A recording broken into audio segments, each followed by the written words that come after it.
is Ollie Ben from JCF here with a year-end update about giv4 Homelessness and some of our thoughts. First, it's been a good year for giv4 Homelessness. We got to present at a big annual conference about the giv4 Homelessness program.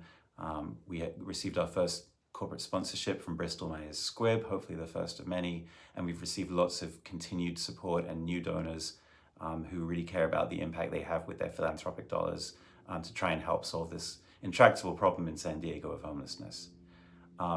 But we can't celebrate the successes of giv4 Homelessness while the crisis still keeps going. And I want to talk about why it's been a particularly confusing year around homelessness, around both the data and around the politics of homelessness in San Diego. So the data is all over the place, and I'm not actually going to talk about numbers because the numbers are just confusing.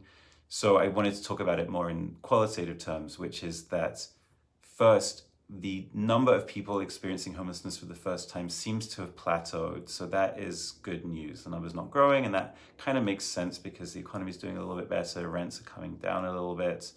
So the number of people experiencing homelessness for the first time has not increased. However, the number of people who we are able to house to get off the streets is way down. And the simple reason for that is there is no housing supply. And as we know, homelessness is a housing problem. So there's good news in the sense that the number of people experiencing homelessness isn't increasing, but it's also not really decreasing at all. So that's the big challenge. On the politics side, there's been good stuff and bad stuff.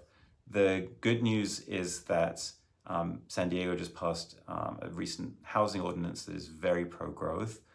So that should enable a lot more housing supply to come online over the coming months and years. On the negative side, San Diego and other municipalities passed these camping bans, which essentially criminalize homelessness if there's shelter beds available, which of course there aren't.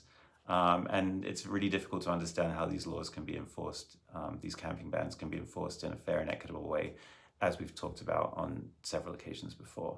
So basically the way I would summarize this is politicians have very limited tools to deal with homelessness because homelessness is a housing problem.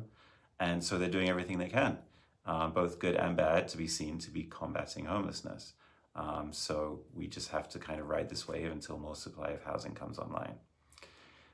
So given this difficult situation, what can we do right now? Because we know homelessness is a housing problem. We know supply is going to take a long time to come into the market. So what can we do in the short term? First, I think we really need to focus on the prevention and intervention methods that can really stop people getting into homelessness and make their experience of homelessness as short as possible. So that's things like serving seniors, which focuses on senior homelessness, have a new pilot because they've shown that for people 55 and older, homelessness is basically the gap between their fixed income and the cost of housing. So they're coming up with ways to bridge that gap both on a temporary and on a longer term basis. So that's a good example of a prevention program. Intervention is the idea of making people's experience of homelessness as short as possible. And the Regional Task Force on Homelessness, which I'm a board member of now, has created this program to help people who can afford rent but have just fallen into homelessness because of a one-time bill, a hospital bill, another unexpected emergency, car repair, and they can get back on their feet just with a one-time grant. So that's a good example of a prevention program, of an intervention program. The second thing to think about is supporting politicians who are pro-housing and pro-growth. So as I said, San Diego's already passed a pretty comprehensive measure recently. Other municipalities in the county needs to do the same. So when there are political races, focus on people who have some long-term solutions around housing and not the ones who are focusing on shipping off homeless people to a ranch in the desert, which is inhumane, impractical, probably illegal.